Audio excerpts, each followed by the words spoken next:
Syekh Muhammad bin Abdul Wahhab, tatkala beliau berdakwah di zamannya, mengajak manusia untuk menuju Al-Quran, tatkala itu masyarakat menuduh beliau adalah seorang yang bid'ah, orang yang bawa sesuatu yang baru, dan memfasikkan beliau, disematkan bahwasanya beliau itu adalah ahli maksiat, bahkan beliau dikafirkan, dituduh dengan tuduhan-tuduhan yang keji. Lakin fil haqiqah hadza la yadur wa laysa bigharibin. Cuman hakikatnya ini sesuatu yang tidak bisa memudaratkan dan juga bukan sesuatu yang asing. Ini pun nasihat untuk kita.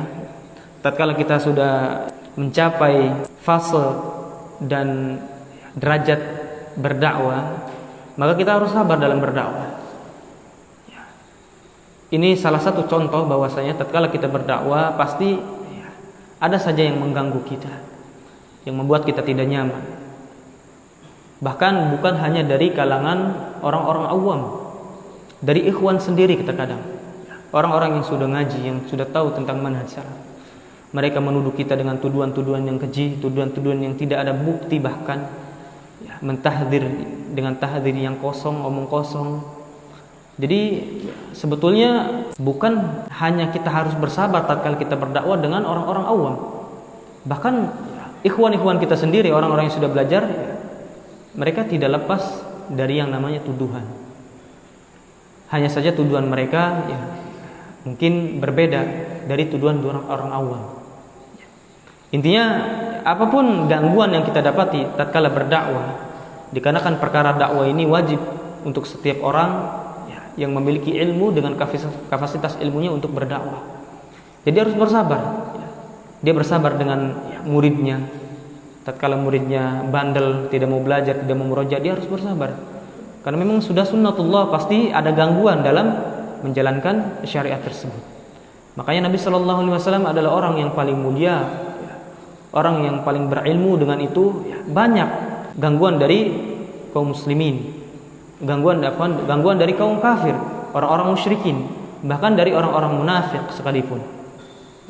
Jadi makna dari gangguan tatkala kita berdakwah itu bukan hanya kita dapatkan dari orang-orang awam, bahkan dari kita, dari teman-teman kita sendiri, sahabat kita sendiri, kemudian murid-murid kita sendiri. Adapun sahabat-sahabat kita seperti menganggap remeh, kemudian mungkin menggibahi di belakang, kita kan nggak tahu.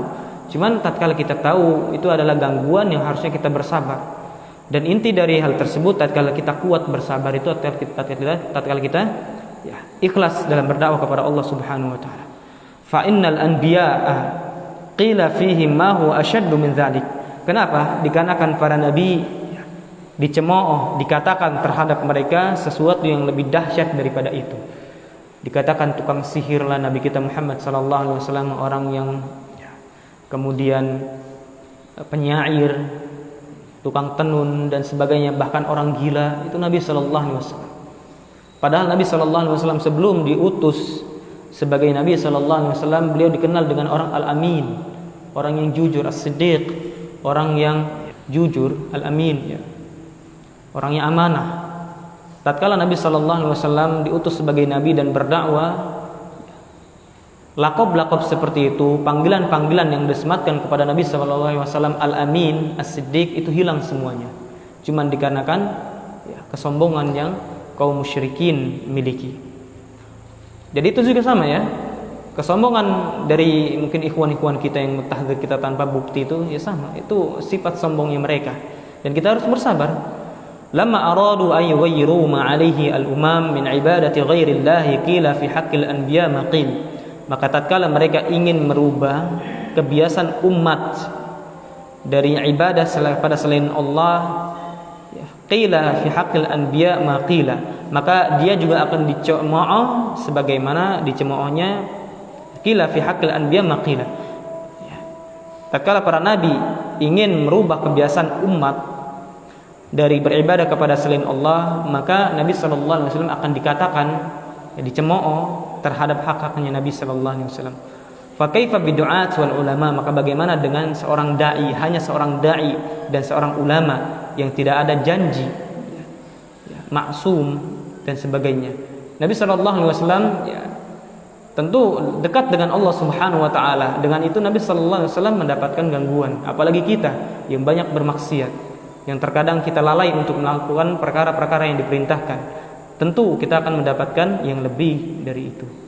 Ya. Fala gharabah fi hada, maka ya ini bukan sesuatu yang asing, gangguan dari tatkala kita berdakwah. Wa hadza la yanqus min ajril alim wad da'iyah, dan ini tidak sedikit pun mengurangi pahala yang didapati oleh orang yang alim dan seorang dai. Bal hadza yazidu fi hasanati 'indallahi subhanahu wa ta'ala, bahkan hal tersebut bisa menambahkan kebaikan di sisi Allah Subhanahu wa taala.